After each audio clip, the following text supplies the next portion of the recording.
Okay. Welcome, everyone. Thank you for joining us at Reimagine, Rebuild Rogue Valley. Today, we're going to have a panel discussion after a few presentations on attainable housing. And so what we have a couple things on the agenda in terms of the operations update. You can read that. I'm not going to go into it. It's all available online. We have a nice dashboard about the things that we're doing. And one of the main things that we're pushing on is this issue of attainable housing. Really, how do we fill this gap in terms of housing supply? So we have a housing working group that's working on this issue along with a couple of others. And we also have a community rebuilding working group that supports the zone captains program, which is off to a great start, and busy hiring folks, training them up, making things happen in the community for fire affected folks. And also working with Lilia and others on Spanish adult literacy and some other programs around kind of knitting our community together in new ways. So, so I'd like to start with Mr. Pierman, who's here from FEMA, talking a little bit, just giving an update on what he's learning about the Greenway project.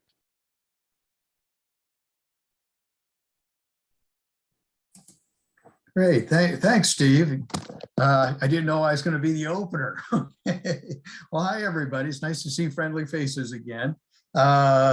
Really quick, and what's going on, it's kind of interesting for you who follow this, and some of you have heard this from me before, but what I have learned and kind of through your community, working with you for the last, boy, it's getting to be 5 months now, 6 months on this, and kind of where we started and where we're going, and I can kind of look at this. The first thing is I want to give kind of an overview of FEMA and going to a lot of different disasters. And I believe this is that FEMA says kind of don't waste a good disaster. And what that means is disasters gives a community to look at things differently and to look at their community. And there's lots of reasons why things are the way they were, and they couldn't look at a new paradigm.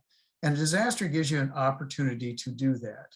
And so the tragedy and all the things that happens, it also gives you an opportunity for a new beginning. And what's interesting, I think, about disasters, and I believe this, there's the cycles of grief. And you're right now at 1 year. And for a lot of people, I've heard they're impatient. Why don't we see more being done? You know, in the community. I totally get it. When you look at other disasters, it kind of looks like this, because it takes time for the community to deal with what happened, to go through the grieving process, and then to revision or to vision what the future might look like. And in my perspective, y'all and all the people I'm working with are really doing a super job. And it might not feel that way at times, but I really would tell you what I've seen, the collaboration and working with all these different groups is impressive. And you got to give yourself a pat in the back on that, even though at times you feel that this is going really slow and people are in real need and you've got to break through. So I just offer that to you.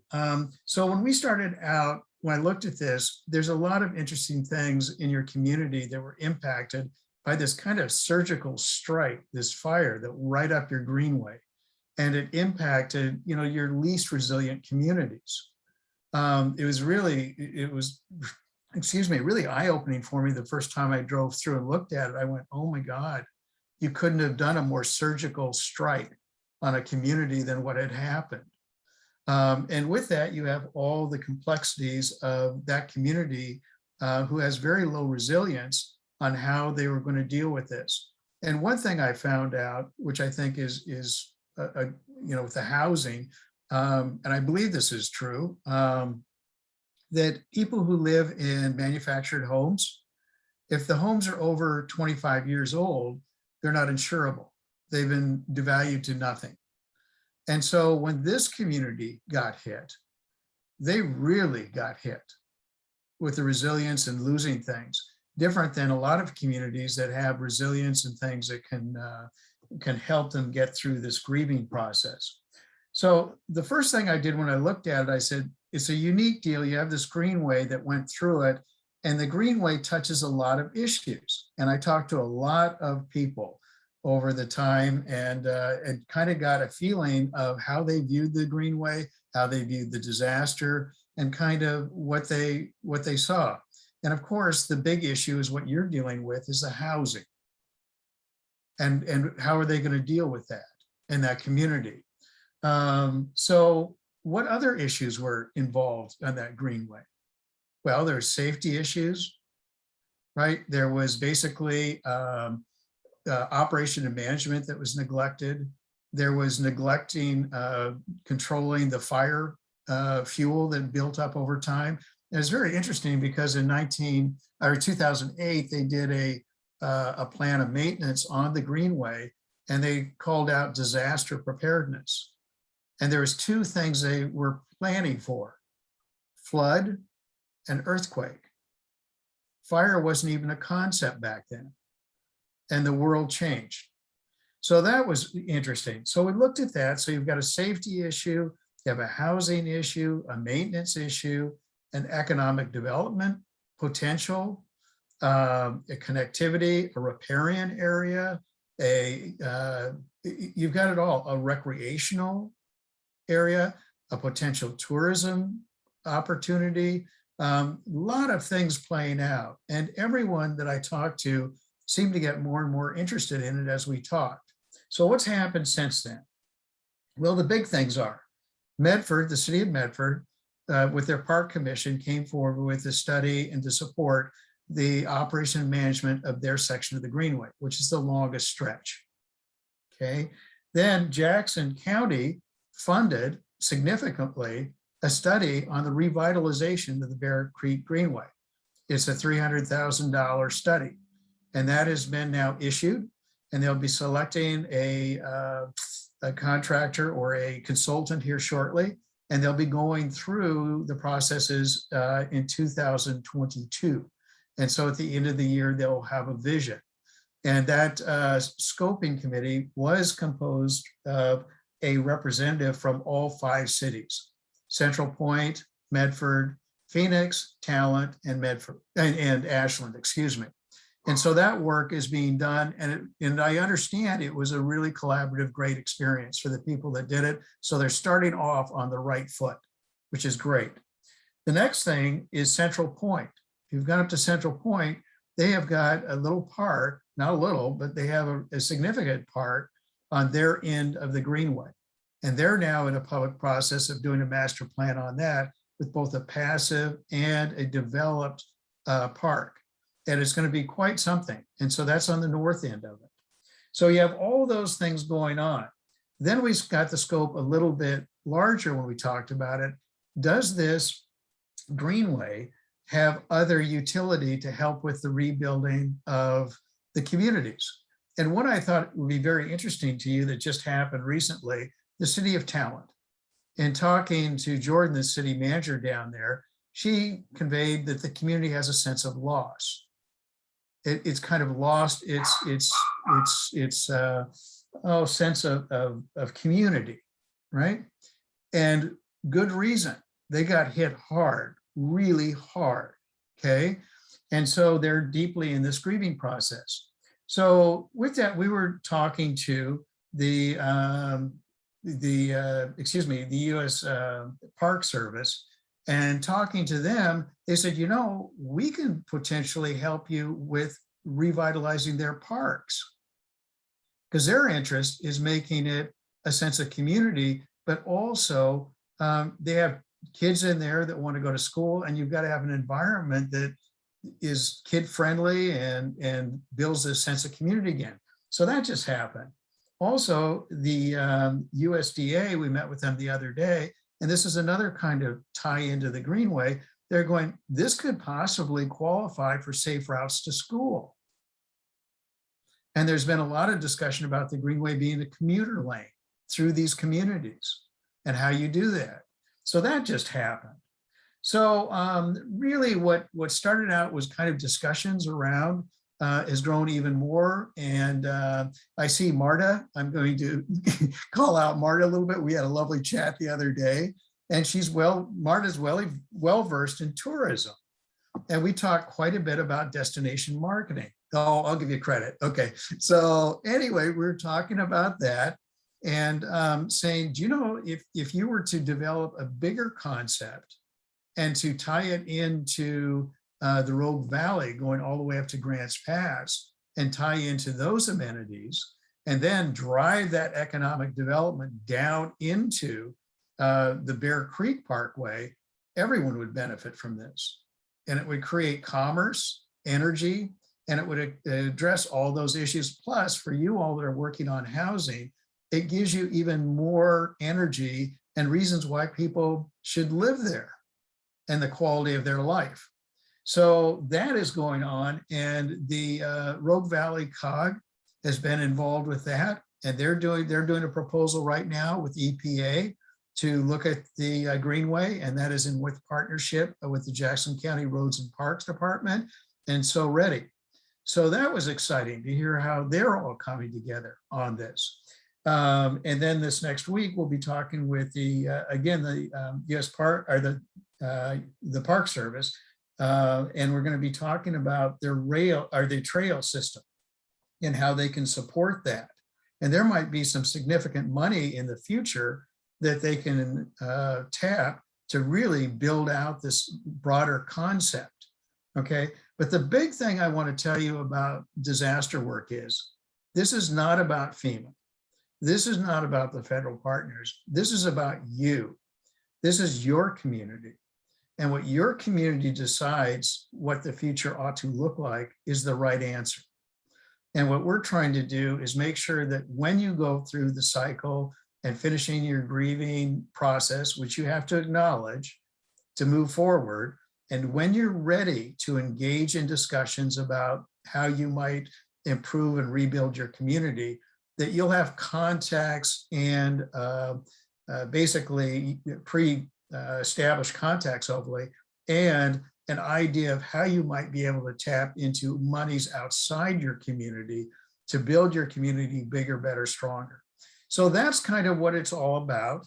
I think it's kind of fascinating that the Greenway ties in so many issues and has the ability to actually tie in all 5 cities or more and the county into a unified vision of building community.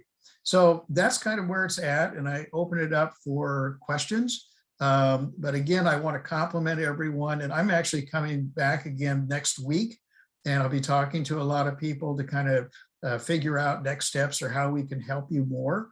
And I'll be there probably till Thanksgiving. So that's it. So great, Jim.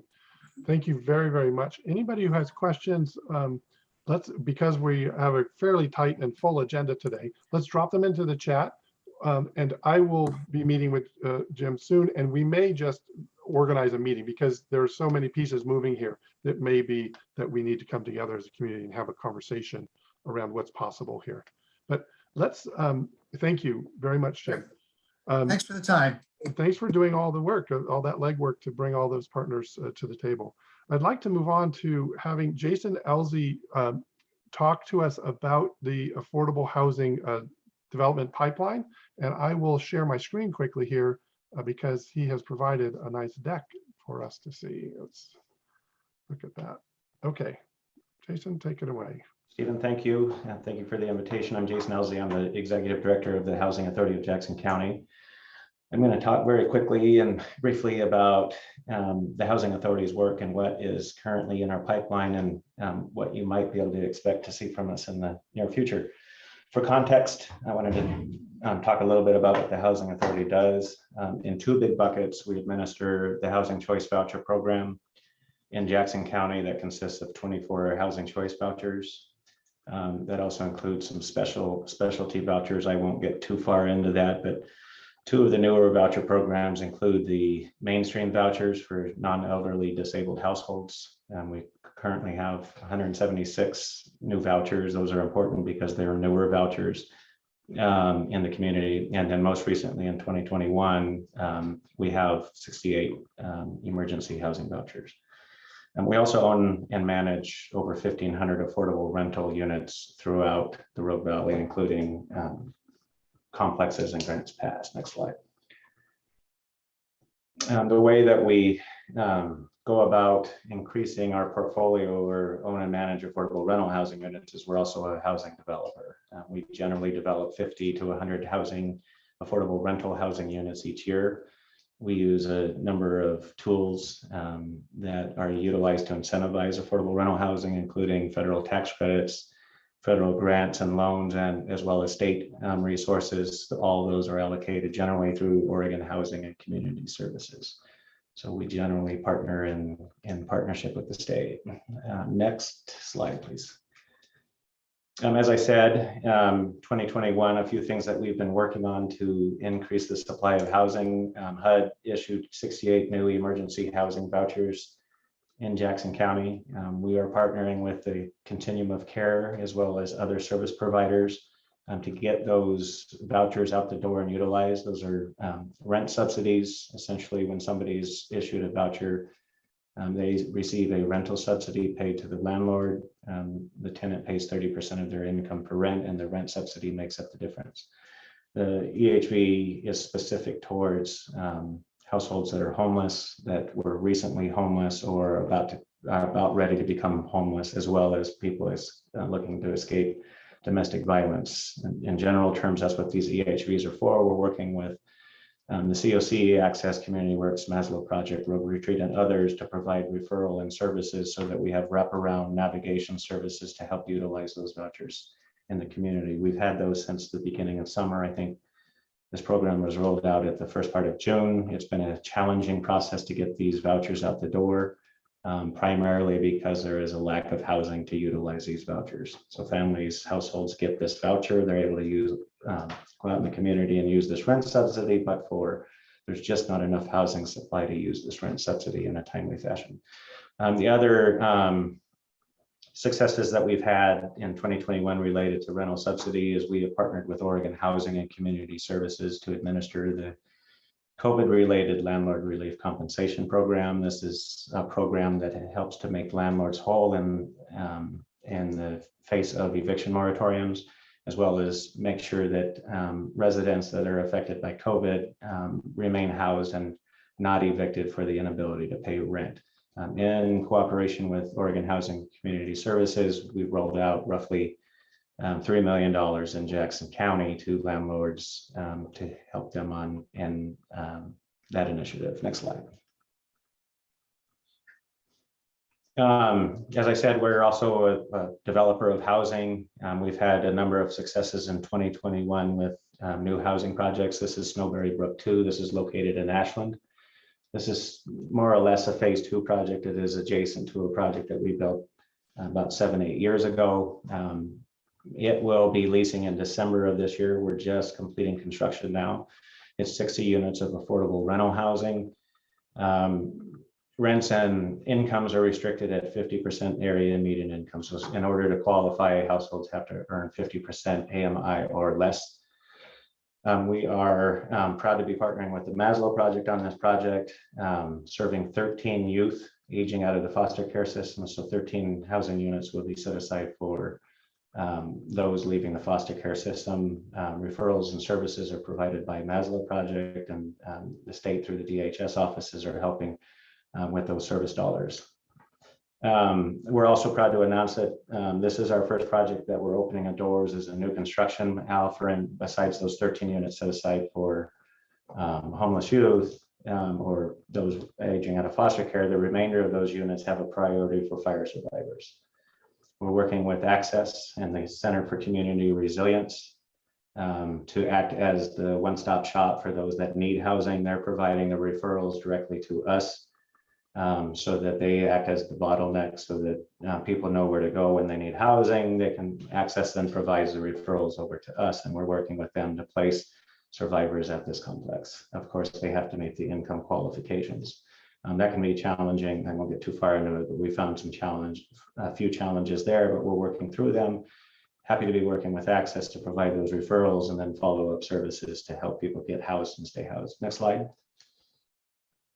This is Freedom Square 2. We broke ground on this complex in September of this year. We were very excited to get this project off the ground because it's providing 56 units of affordable rental housing. This is also next door to a complex that we had already built about 5 years ago.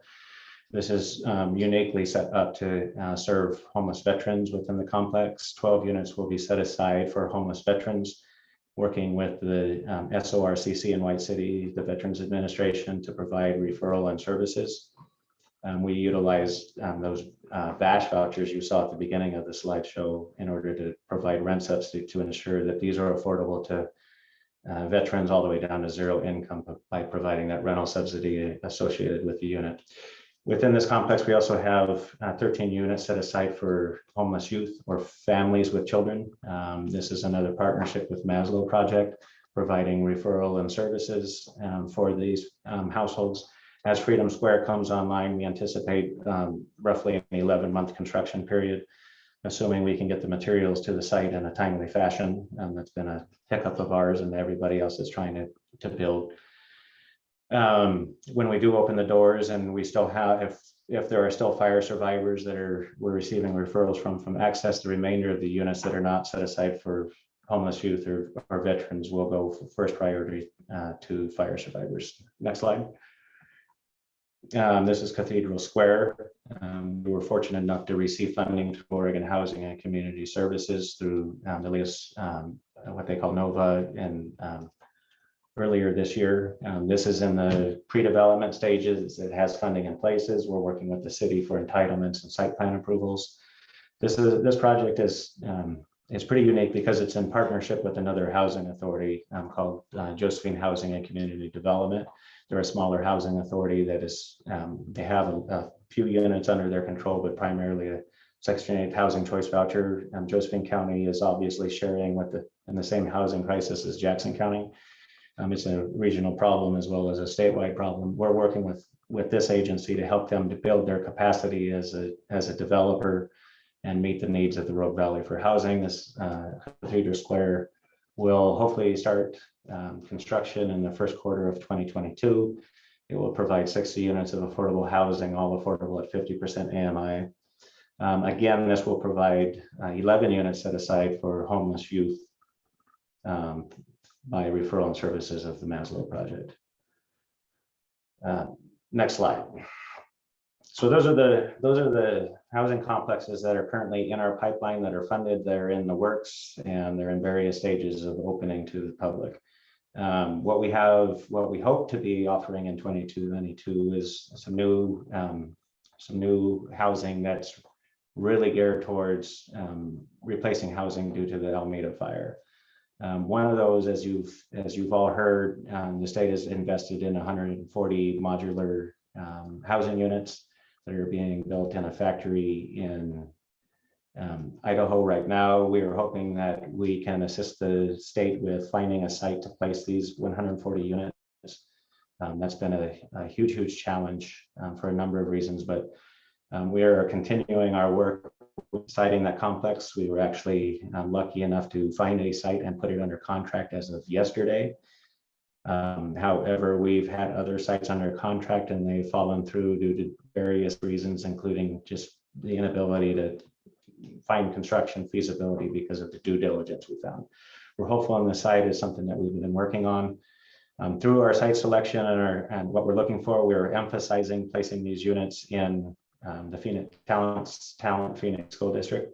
We're emphasizing a level of affordability, ensuring that it's fairly low barrier, but there will be what I can tell you is there will be a preference priority for these housing units for those that lost a manufactured home within a park due to the Alameda fire.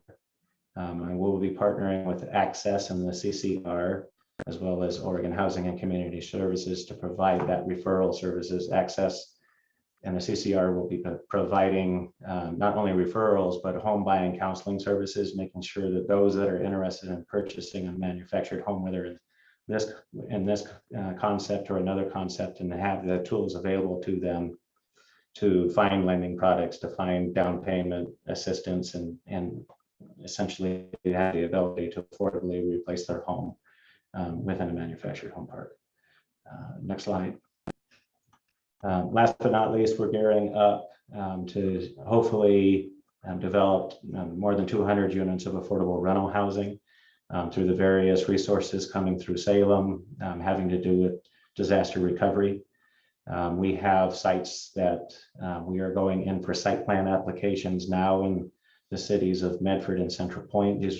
We had land essentially in our pipeline.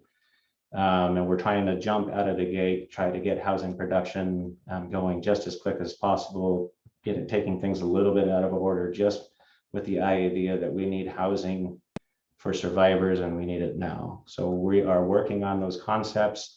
We're hoping that we could possibly see some construction closing and construction starts as early as spring of 2022. So all in all, in the next 18 months, we should have roughly 500 to 600 units in our pipeline in some various stage. That's amazing, amazing work, Pete. Jason, thank you to you and your team for helping make all of that happen. If there are any questions, let's drop those into the chat. We're running a little bit behind, but we're fine. We've got a generous amount of time for this section. But I'd love to introduce Peter Hanley from CASA, who also can take a few minutes and talk about some of the projects that they're working on in fire communities.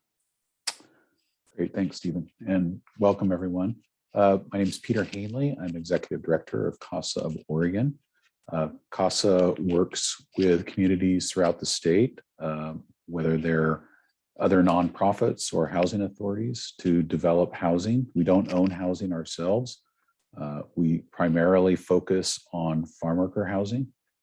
We do also do general affordable housing, but most of our housing is done utilizing state tax credits and funds. And so generally, we're serving a much lower income population. We also administer the individual development account, which is a matched savings program with a number of partners throughout the state.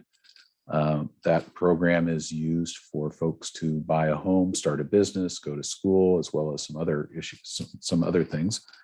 And then we also offer a manufactured housing cooperative conversion program. We work with people living in mobile home parks to buy their parks and then run them as resident-owned parks.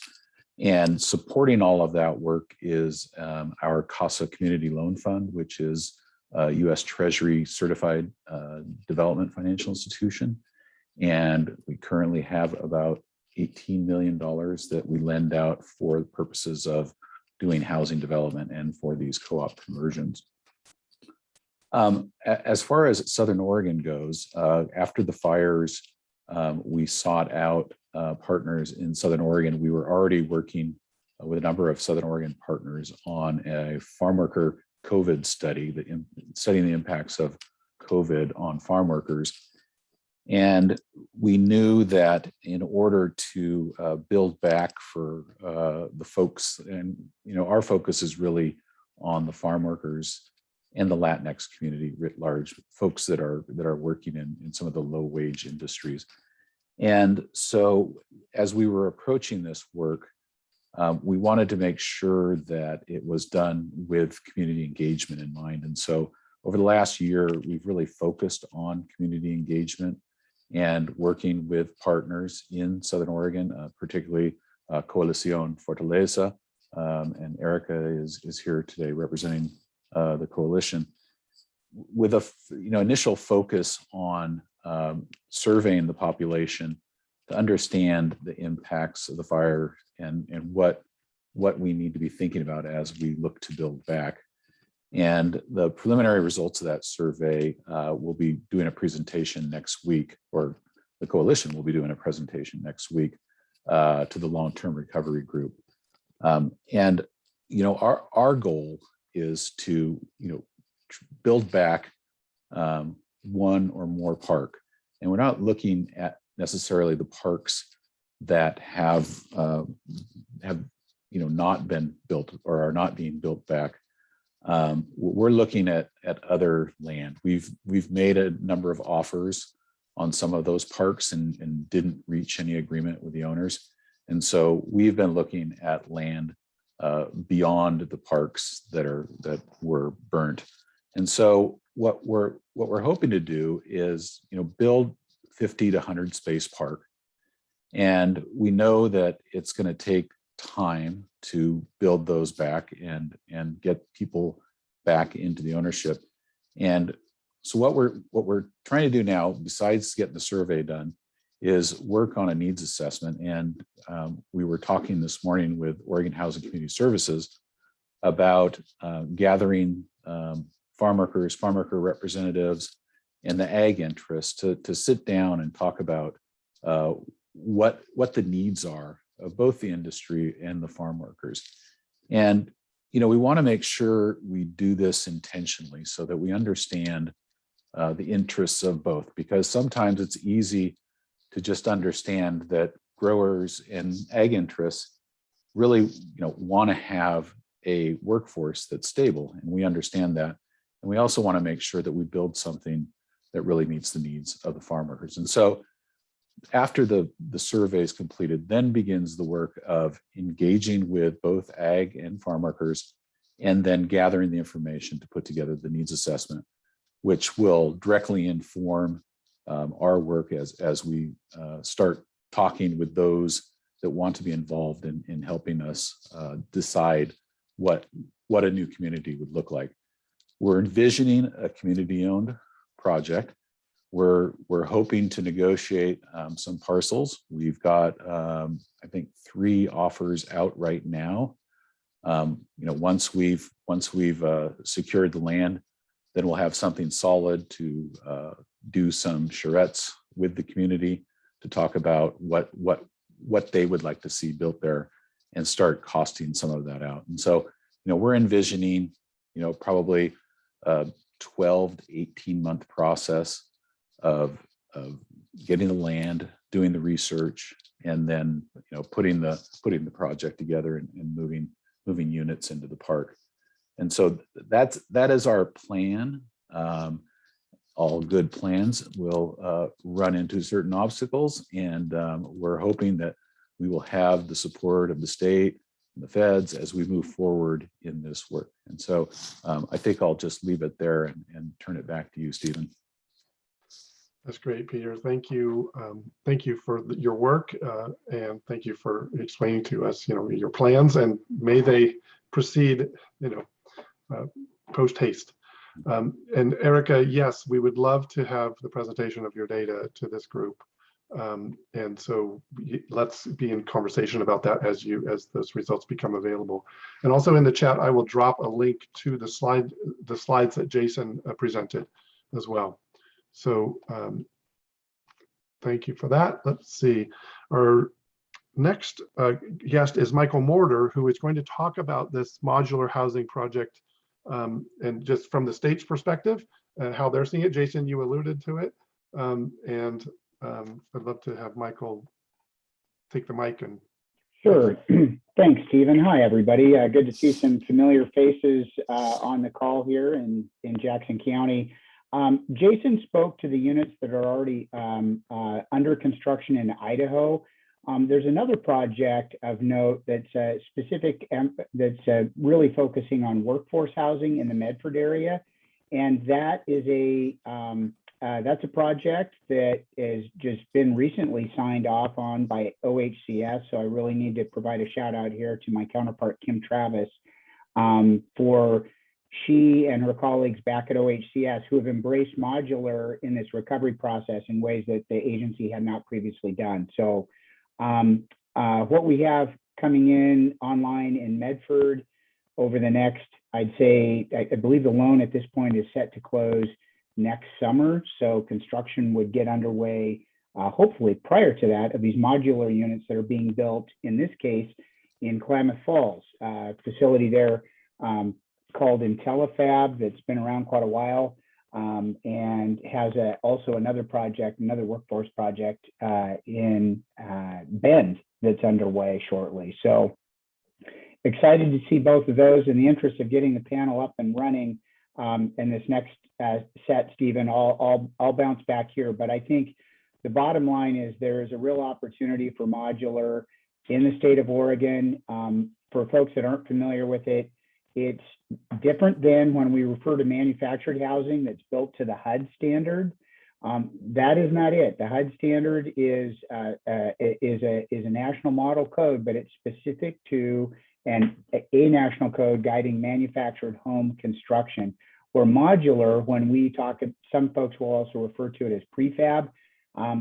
These are homes that are built to the appropriate either residential or commercial codes and factory built, so similar to manufactured housing in that rate, but again, a higher construction standard that's coming off the line. So with that, I'll turn it back to you, Stephen. Thank you.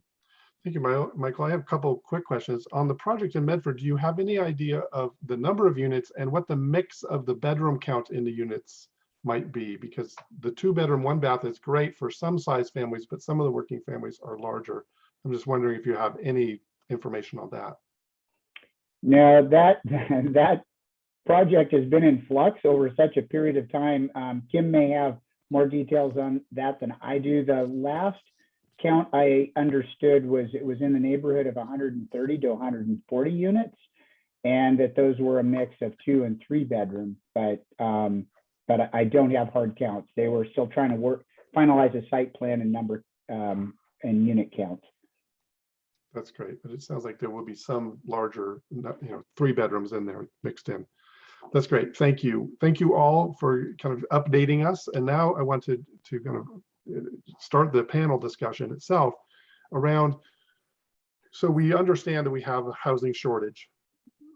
Jason and team are adding 500 units at the 60% AMI and below. But what about those folks who make 60 to 120% of AMI? And what are the levers, right? What are the impediments, and how might we as a community start moving the needle a little bit in that area? Because folks who are in that range sometimes stay in affordable housing longer than ideally, so anyway, the whole system is backed up. So we need to work at all levels. So joining us, we have Jason Elzy, we have EJ McManus from Lithia Motors. Hi, EJ, thank you for being here. He's a kind of corporate real estate person at Lithia.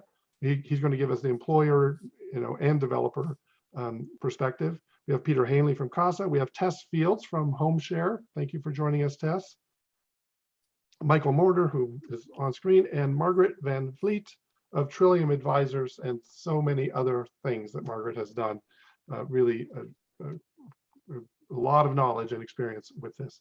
So our first question is, what are the impediments to building more attainable housing? And I'm going to drop a graphic into the chat that kind of, I just very roughly use some of Margaret's materials to break out into the construction process of the variables. So it may be helpful to contextualize the conversation.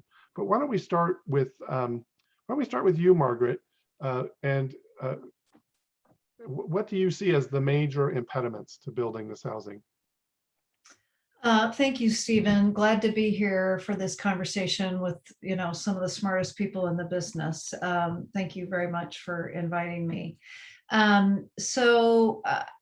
think I'm a longtime housing person, mostly in the public sector, mostly in Oregon, but I did spend part of my career in banking. So I have enough knowledge to be dangerous about sort of the project economics and economic feasibility and how the money comes together that drives development.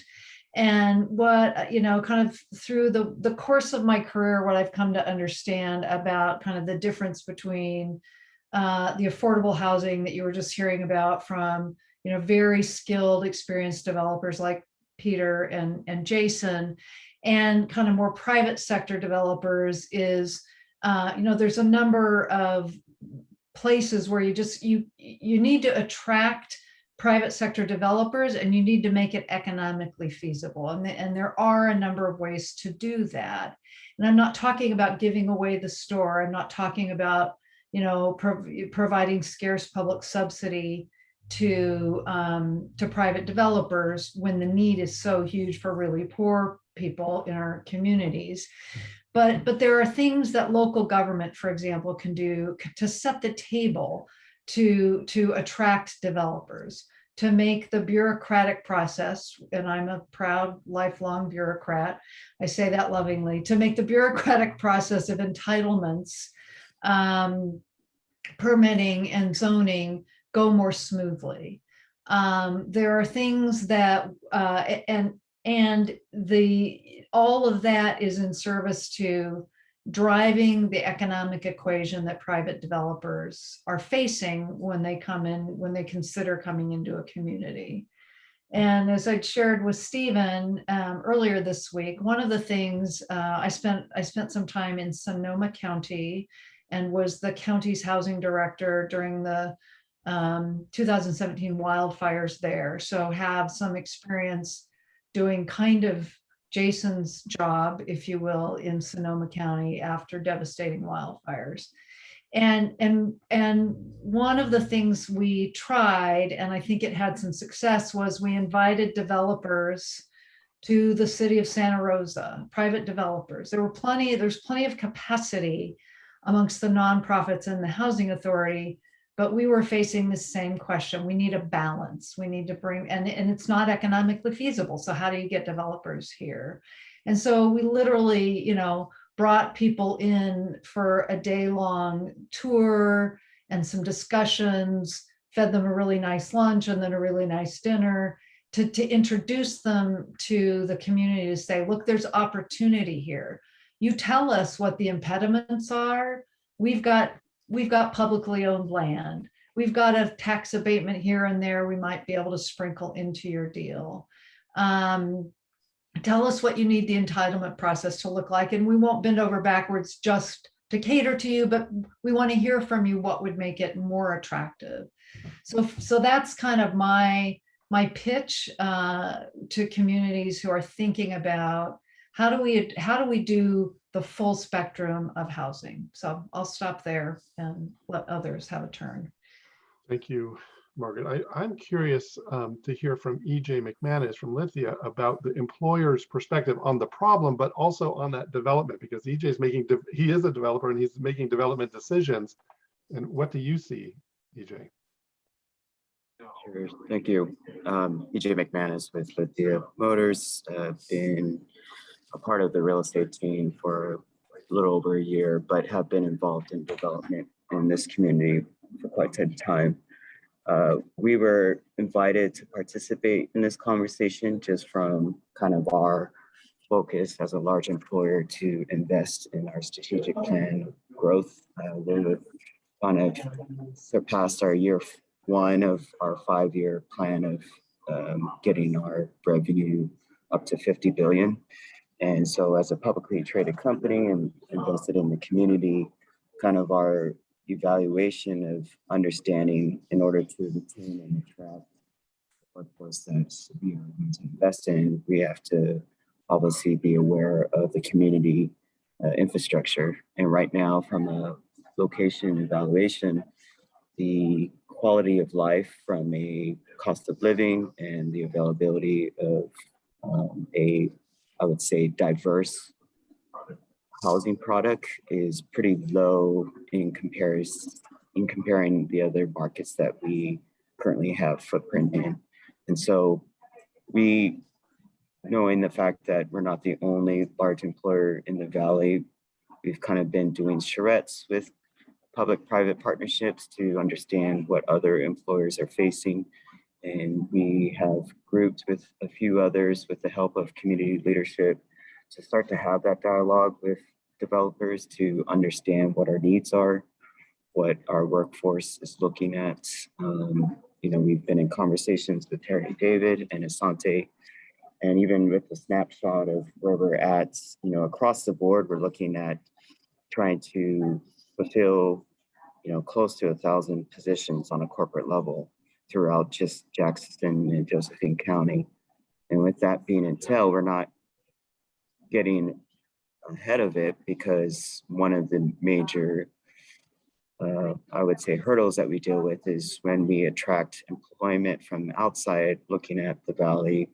One of the things that we are not able to fully meet their needs is that type of housing that they are accustomed to, or the affordability of it. And so we have been going through our exploratory phase of looking at creative ideas of somewhat not just saying from a letter of support that we're behind different private developments, but we also are looking at models where we will participate, not just from an equity standpoint, but possibly in other types of structures, either related to financing or maybe to help with the entitlements, having control of sites. These are just conversations that we felt that even though major markets, they might have other models like that. I think, to speak to specifically to Lithia, I think our investment as a, starting from this community, we feel that it is our, part of our value that we need to invest not just outside of our operations, but also within our employment. And so we're looking at housing not as a liability, but as a benefit. And I think that with the other leadership in, the larger employers, they feel the same. And so that's one aspect that we are addressing on the housing. Yes, that's not in the kind of from an average medium income. You're definitely looking at above 80, probably more to the 100, 120 plus, but it does address that diversity. I would say in regards to Margaret, I completely agree. I've been a planning commissioner for City of Medford over the last few years, and I'm on my second term. I know that we have done an assessment of our housing pre-COVID, and one of the challenges that we've had is obviously go through the entitlement.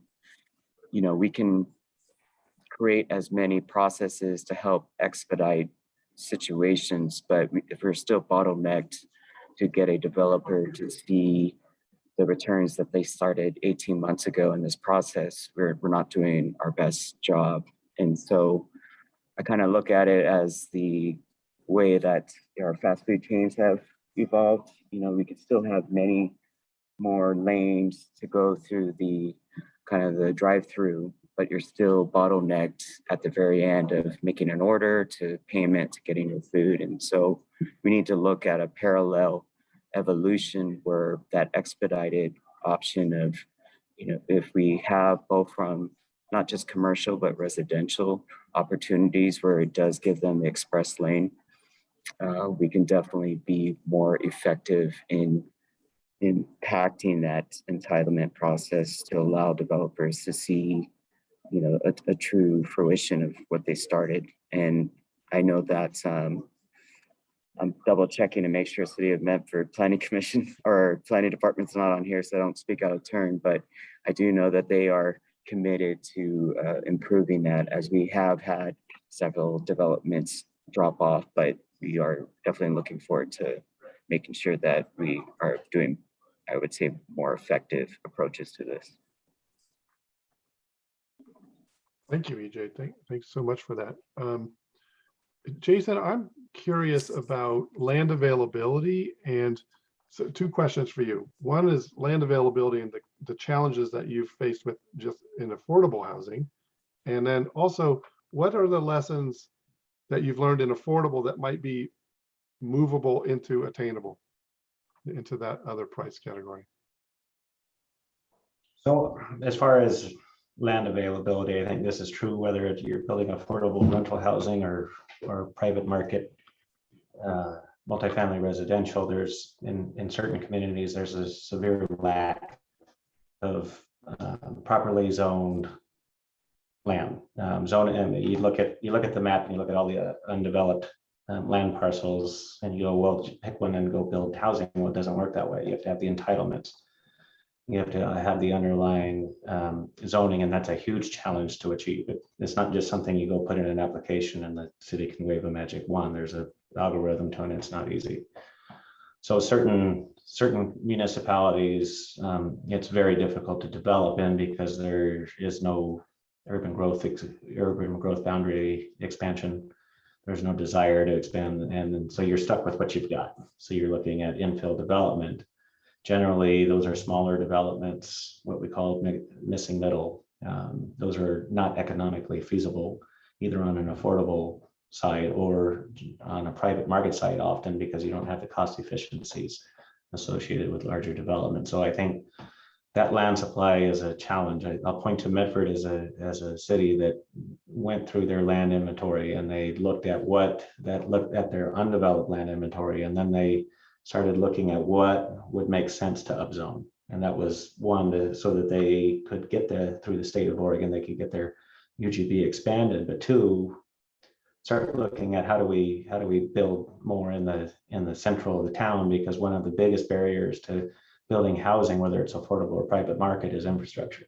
You can't just expand your UGB and upzone on what I call the donut effect, and then figure out later how to put in sanitary sewer, storm sewer, electric, and all of the goodies that you have to have in order to build housing. And that, to me, that goes hand in hand with that land inventory. You can rezone all day long, but if you're not rezoning in a proper way, that you're utilizing an existing infrastructure, then you're just increasing the cost to the point of not being feasible. That's really, really interesting, because I want to turn now to Tess from HomeShare. She has a rather provocative statement, I think, to maybe share with us about whether we can build our way out of this. But Tess, do you want to talk about, we talked about infill, we talked about new development, new upzoning, infill, right? Are there other options, Tess?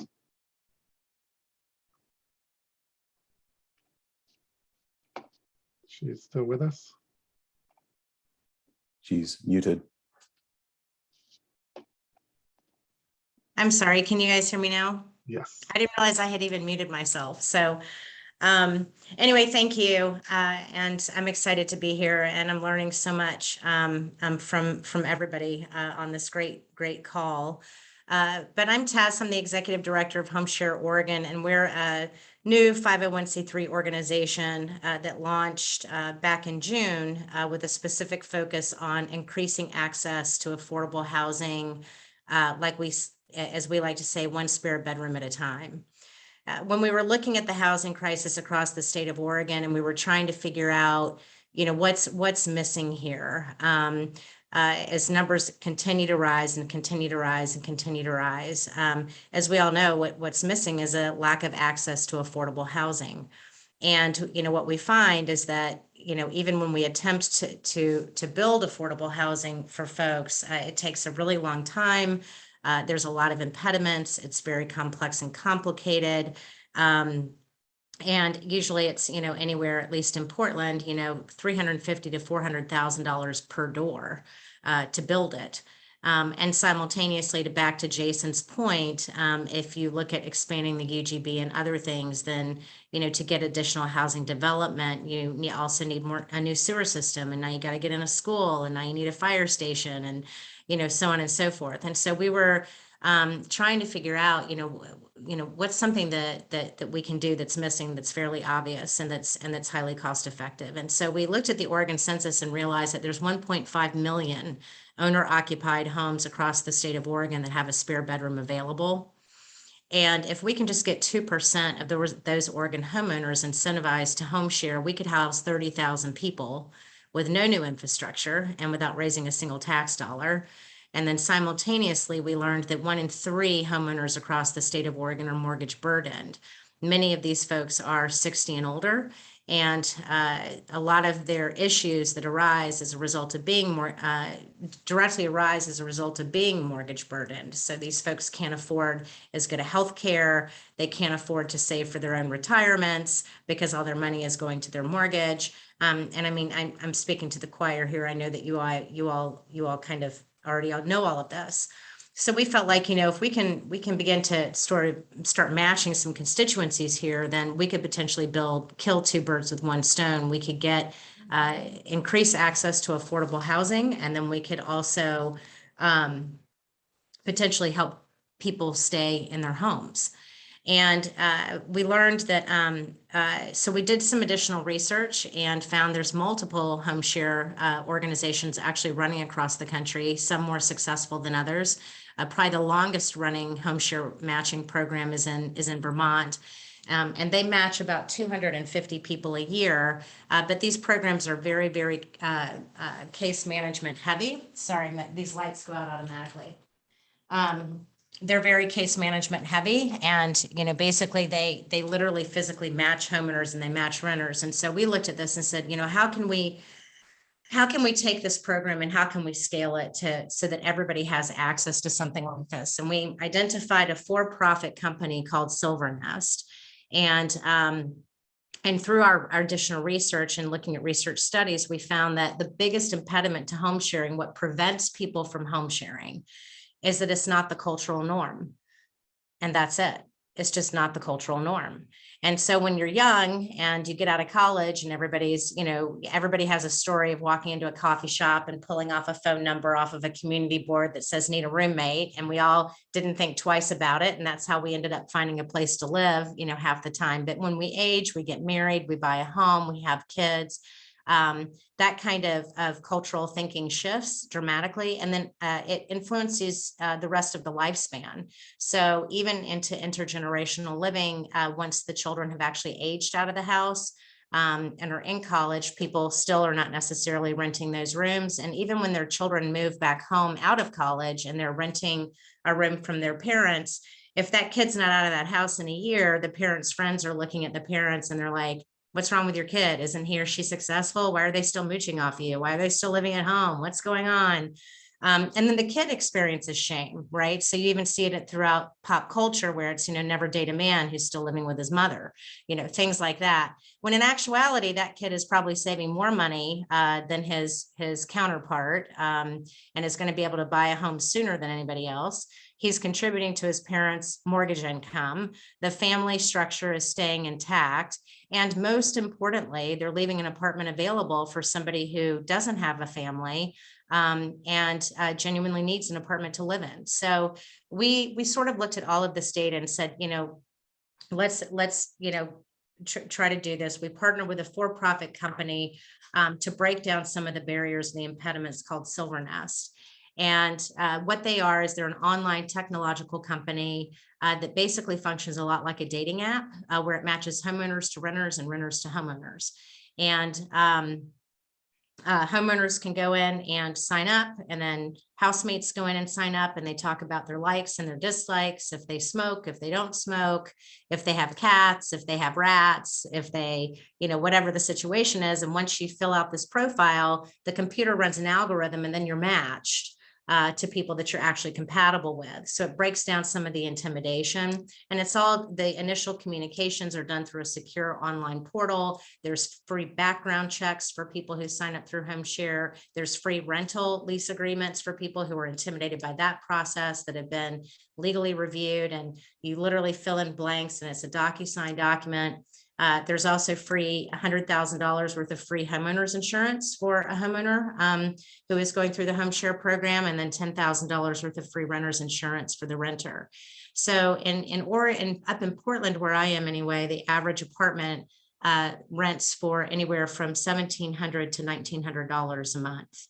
By the time you put together first and last expenses, you're looking at about $4,000 just to move into a place. I don't know anybody that can afford that. I don't know anybody that would not severely hinder being able to access housing. And so we really felt like we looked at the demographics and learned the typical home sharing arrangement, and it vacillates anywhere from free to $800 a month. And there's many, many people out there, specifically over the age of 60, who are willing to offer free or reduced rent in exchange for assistance with basic household chores. So home sharing is not designed to serve the chronically homeless. It's not designed to serve people with addiction issues or people who suffer from mental illness. What it is designed to do is to increase access to affordable housing for moderate to low income people that are working hard and they have normal jobs. They simply can't find a place to live, and they are at abject risk of falling into houselessness. And it also looks to serve people who are mortgage burdened, that are in situations where they own a home, but they're qualifying for emergency assistance for gas and heat. They're qualifying for, other social programs, but they probably are sitting on, a spare bedroom or 2 bedrooms that they could potentially rent and get a little bit of extra income. So we got to work. We launched some ads on television, and what began with a question mark of, are people really going to do this? All of a sudden became a tsunami of interest. And in just 2 months that we were up on the air, we have had over 2,000 people traffic our website. We have had over 1,000 people at this point in time either fully complete matching profiles for home sharing, or get partially through the process, but haven't completely completed it at this point. And then my personal cell phone was absolutely inundated with calls. Everybody who was interested in trying to get housing for workforce solutions, from the coast to the southern part of the state to Deschutes County. There was not a single person who heard about this and thought that's a bad idea. Everybody was trying to figure out how to get engaged. So with a gracious, incredible opportunity provided to us from the state of Oregon, we were able to hire 2 program representatives and put them on the ground in Lane and Jackson County. And I'm pleased to say that they started on October 4th. The 4 goals of our organization are very targeted and they're very simple. The first goal is to culturally normalize home sharing, make it ubiquitous. This is what everybody's doing. It's safe, it's easy, it's secure. You can make a little money, you can probably enjoy the companionship, and you can increase access to affordable housing responsibly. The second is to serve more vulnerable populations who need a little bit more support in the home sharing process. And this really speaks to the populations, for instance, like they're serving in Vermont. A lot of the calls that I get are of people who have spare bedrooms. And this is so painful when I listen to everybody on this call, because I literally have gotten 3 calls in Jackson County of senior women who are willing to rent a spare bedroom for free. They just want someone to help them do it. So when I hear about all of these people that are struggling to find housing, I'm like, there's these free rooms out there, or $300 a month rooms out there, and somebody is desperately lonely and they're completely isolated and they need to share it with a college student or, somebody that's 60 or whatever it is, and they're just not getting hooked up correctly. So Tessa, I am curious if you've talked with Joe Volmar at Access, because this could be a great resource. I mean, they have housing navigators who help folks in this we situation. just had our first meeting with them. Great. So the So second goal, if you can bring us to kind of closure on this topic, because we have more panelists. I'm sorry. The third is to build out a rapid response housing action team. And so this will be a list of homeowners who sign up and agree to house somebody in the event of a natural disaster. So in anticipation that Lane and Jackson will have more fires in the future, we'd like to be able to hand over to Access and other housing authorities a list of 300 to 500 homeowners that have already agreed to house people in the event that something like this happens. And then the fourth is to really work with public policy folks to help pass legislation or local legislation that that helps incentivize home sharing. I spoke with Representative Marsh yesterday. One of the really interesting things is people are developing homes is to really be thinking about it in terms of the future. And how do we develop a home so that it can be friendly towards home sharing? So, if a 3rd bedroom has an extra door that leads to the outside, so that when the kids age out of the home, the person can rent the room without it being difficult.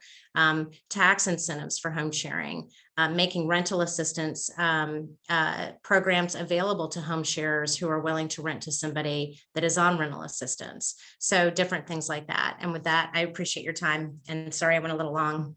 Yeah, thank you. Thank you for carrying this program forward. It sounds fascinating. I'm curious, you talked about policy recommendations there, and I'd like to go there and maybe start with Peter Hanley, who we haven't heard from yet, around what policy changes would you think would create the greatest impact? We know about land availability, that's a big issue. What policy changes could create the best kind of lift in terms of, no pun intended actually, on the LIFT program, but LIFT in terms of building more attainable housing or just increasing supply of attainable housing, whether it's existing extra bedrooms or building new ones. Well, and this is where, because I work in the affordable housing arena, and the attainable is a little bit different. So you're looking at, stimulating private demand. And, for me, so I'm not going to give you a direct answer here. I look at like what they did in California, and they passed a public banking act, which will mean that, rather than money going to regular banks, the Public Banking Act would allow municipalities or even the state to loan money, to take deposits, et cetera. We've got a banking system now where banks are required to proactively invest in their communities, and some do it better than others.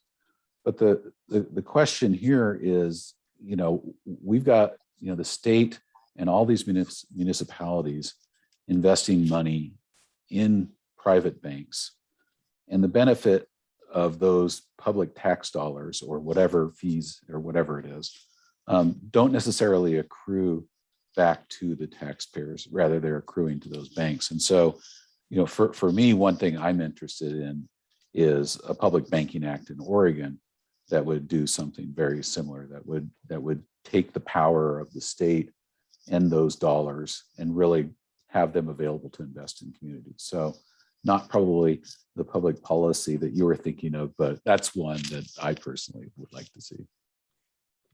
That's great. Thank you for that. Michael, I saw you looking thoughtful there. Have you had any ideas about this? Well, I don't know that it's as much a policy change, Stephen, as really what we learned through the process of OHCS pursuing these modular units. And that was what's important for folks here to know is really the modular factories are just that. They're manufacturing. They're not building in the traditional sense that we think of as houses coming up in a development per se, but you're trying to keep this line fed efficiently. And what we identified through the help of an outside developer were gaps in those production lines. So rather than trying to reinvent the wheel and say, hey, we need to build more modular facilities, I certainly wouldn't argue against that, but the market's got to be there for it. I think that we have an opportunity for the state to leverage its resources in a way that we can facilitate aligning those gaps, whether it's factories in Oregon or Washington and Idaho. Those are all three states that collaborate with each other in terms of the inspection models. I think there's a real opportunity there. So that's something I'm working on right now, and will continue to do because we're not talking about injecting new money into the system. It's making better use of plants we already have. Interesting. How about you, Jason? I mean, I know, it's a little dangerous to ask you because you are a public institution, but what would you love to see in terms of a policy change that would allow you to do your work better, either in the affordable range or even extend your responsibilities into the attainable range?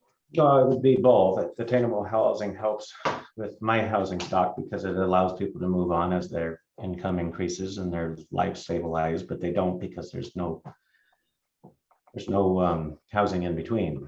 As far as policy, it would be a way of thinking about housing rather than thinking about it as a giveaway. If we could rethink housing as infrastructure across the board, we invest in infrastructure in our cities and our counties to make sure that we have all of it. And until we look at housing as infrastructure, we're never going to get anywhere. We need to invest in housing and then show the rate of return that housing stabilizes lives, and it saves economically. It saves on the other systems. So whether it be community justice, whether it be healthcare, and we're not looking at it that way. We're looking at it as well, why should somebody get a freebie? And that discussion is horrible. I mean, if you look at how much does a jail bed cost, versus housing somebody, the savings are enormous. We're improving lives and we're saving money on our systems. So until we can look at it as infrastructure, and I gotta admit, Tess is, I mean, what Tess is talking about is also, it's a supply and demand thing. It's not just giving somebody a home or a bedroom that they can rent and somebody else the ability to pay a mortgage and have company. But what it does is it takes the stresses off of the supply and demand chain. So as less people can have that demand for housing, we catch up with the supply and demand and we start seeing affordability catch up. Well, the same goes true for if we look at housing as infrastructure, as we look at it as an investment for the community, whether it be affordable housing or attainable housing, because then it takes the stress off of the other systems. Right, and it actually makes economic development possible, right? Lithia can hire more and create more jobs here if there's housing available. Eventually you see that take off, and then your investment starts seeing a rate of return. Thank you for that. That's very interesting. Margaret, what do you think in terms of policy changes that you'd like to see? A couple things. I would, picking up on what Jason is saying, but sort of tying it to more of the attainable housing and the kind of housing Jim is, not Jim, EJ is talking about, the kind of the for workers, the employer's interests. The alternative is not necessarily that they're going to be in and out of institutions. The alternative is they're going to commute long distances, and we're going to have that damage to our road infrastructure and to our clean air and all the rest of it. And so I just think, you know, if you think of it as a whole system, there are opportunity costs to not do it to the status quo, both from a human service point of view and from a what's good for the planet point of view. The other thing that comes to mind for me is this is such a huge moment in, certainly in the state and in Jackson County and the Rogue Valley, but really beyond that and nationally. And the housing, I've been in the housing business one way or another for 30 years. And I've never seen this much interest and shared sort of urgency about, oh crap, what are we doing? What are we going to do about the housing problem? And so there's something about capturing that energy that is broadly present now and driving change and trying new things. Our system of housing finance has really fundamentally not changed in this country for many, many decades. Our system of building homes on site has not changed for many, many decades. And the way we organize government has not changed for, you know, centuries. And so for me, there's this moment of, could we imagine a different way of doing things? Could we imagine that maybe there's not, you know, maybe we get the banks to think differently about risk. Maybe we get the public funders to think differently about how they can layer their money. Maybe we think differently, as Michael's saying, about let's just make factory built housing really a part of our landscape. That's got to be part of the solution, just like home share has to be part of the solution. There's this moment where we really ought to turn this whole system up on its head because it is so plainly not working. And by the way, the affordable housing system has more money in it than it has ever had. And if we don't take advantage of that and drive some innovation and try stuff that we've thought about but never really had the freedom to try, I think we're missing a huge opportunity. So I don't know who to say that to besides you people, but yes, that well said. I agree with Michael. Bravo. Yes, and that's what this group is about, right? Reimagine and rebuild. And so any way that we can partner with you and anybody else here to bring those ideas into one place. And that's one of the things that we're working on is that very rough draft illustration that I put out. We're working on a white paper that would bring in some of these ideas and try to just make it clear. What's really interesting is that almost everyone has mentioned some kind of a mindset shift, whether it's about home share or thinking about housing as infrastructure or all of the pieces that you're talking about, Margaret. Your view is always so global and wonderful. Thank you. But and even about the acceptability of a prefab or modular home, right? And so there's just so much mindset shift, and that is a very interesting question of how do we begin that process? Or we're already beginning it.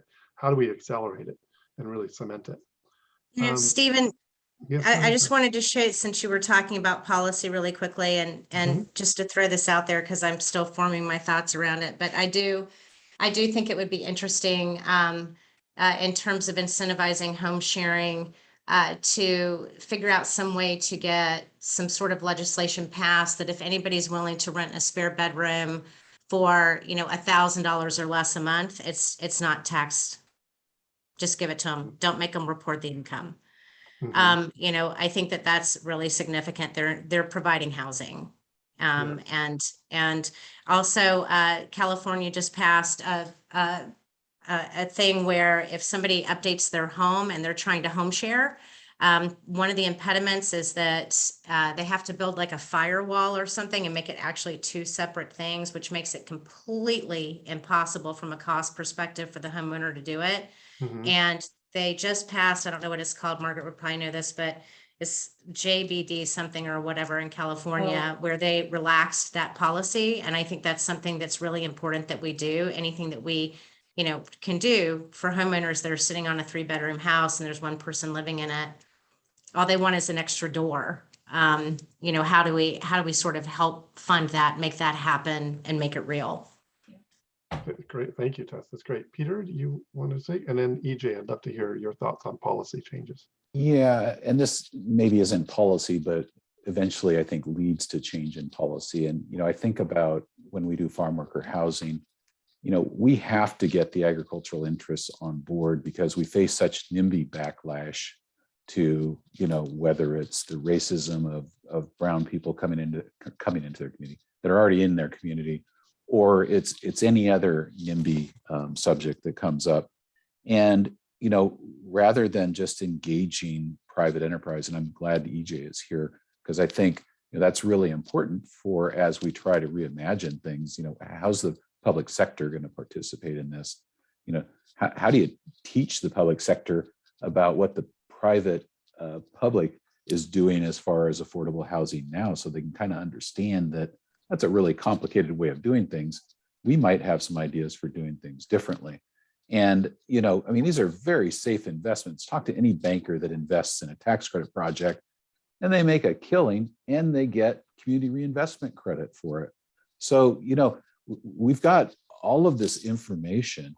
And if we start bringing the right people together to start having these conversations about what a reimagined housing system would look like, that'd be very powerful, because we don't see the business interests participating in conversations like this much. So I just wanted to mention that. That's an excellent point, Peter. Thank you. EJ, do you want to speak to that?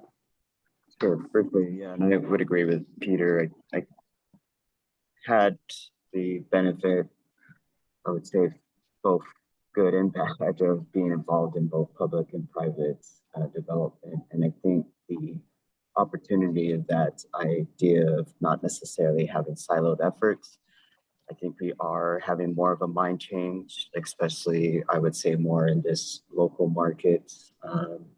Employers that are significantly impacted by seasonal workforce growth and that pattern of in and outs. I know that their investment in making sure that their quality of life is as important as the quality of their production.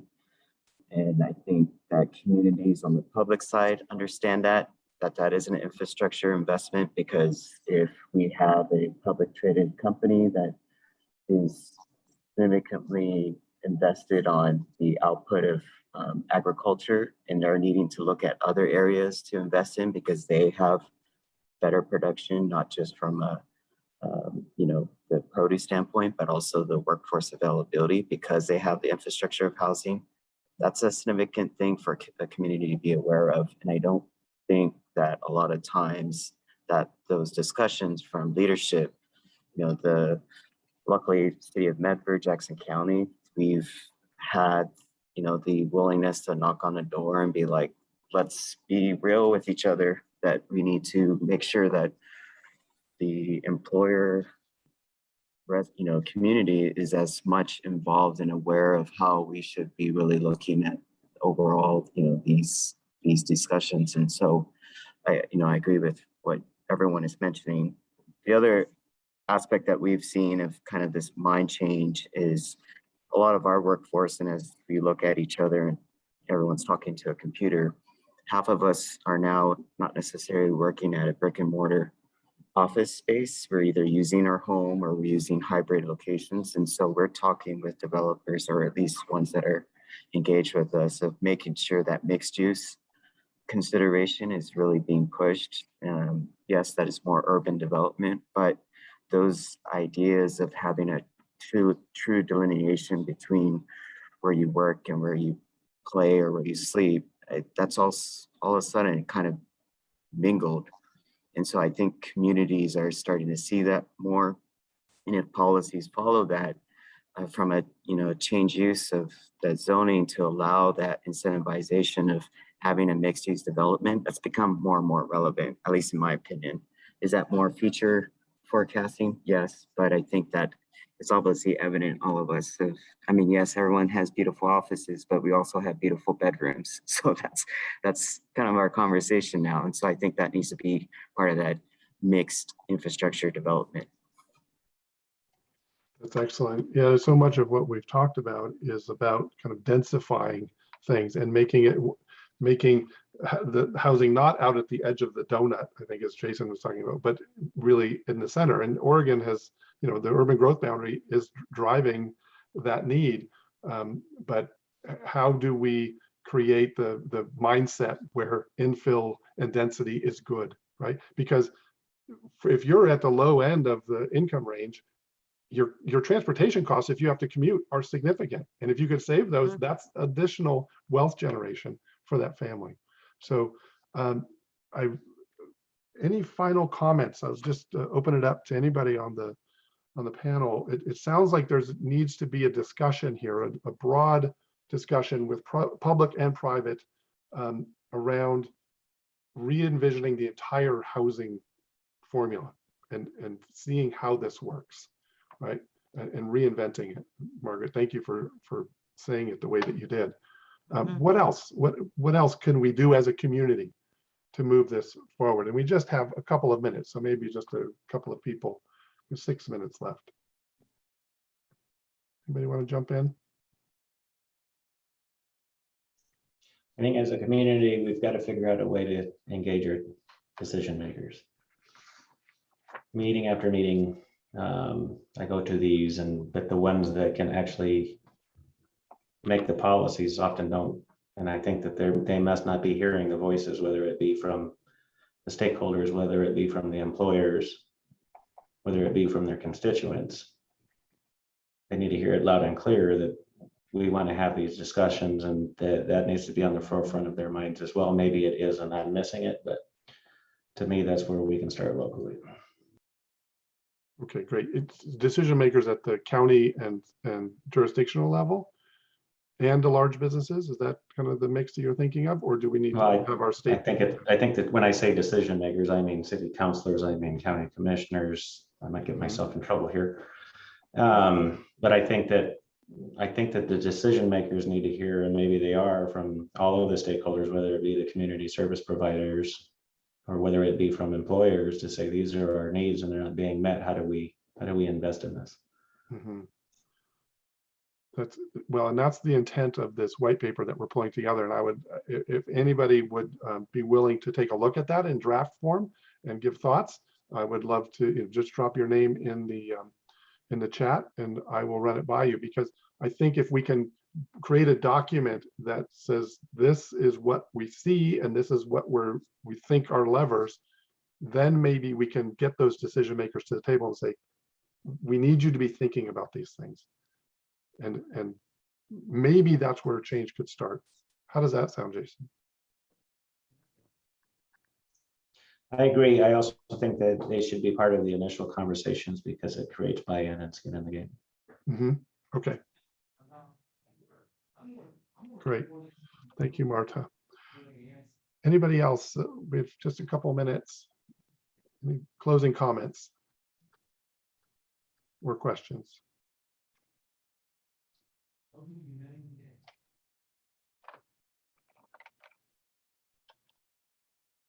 Okay, well, there have been a lot of words. So what I will just drop in is thank you for being here. Thank you for all the work that you do on this issue and so many others.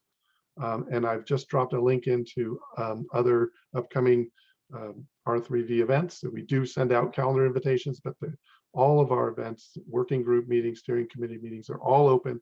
You are invited, and all the information is there on the on our site. Thank you very much for all of our panelists, Jason and EJ and Peter and Tess and Michael and Margaret. Thank you very much for being here and contributing your wisdom and good ideas to our efforts to, as Margaret said, reimagine how we do this, because we do need better results for sure. So thank you. Have a good evening and see you all again soon. Thanks, Stephen. Thank you, Peter. Thank you.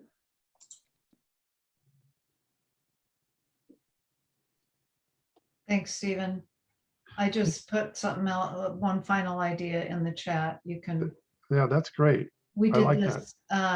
We did this at the county board meeting in Sonoma, and it was just, I'm just picking up on what Jason said, that how do you get their attention? And if R3V asked for on behalf of your coalition, we want to have a study session, and you think, here's the things we think are within your control to help us work on, and we want to help you develop a policy agenda. Take the work off of them and bring them, the slate of experts. So that's one idea. Okay, that's great. Yes, thank you for that.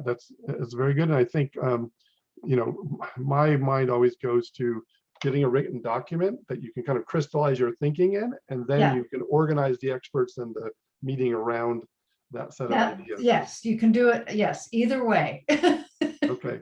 Yeah. And thank you very much for all that you contributed today. And no, thank you. Glad to be here. Appreciate what you're up against and what you're trying to do. So good luck to you. I'll stay in touch if I can be helpful again.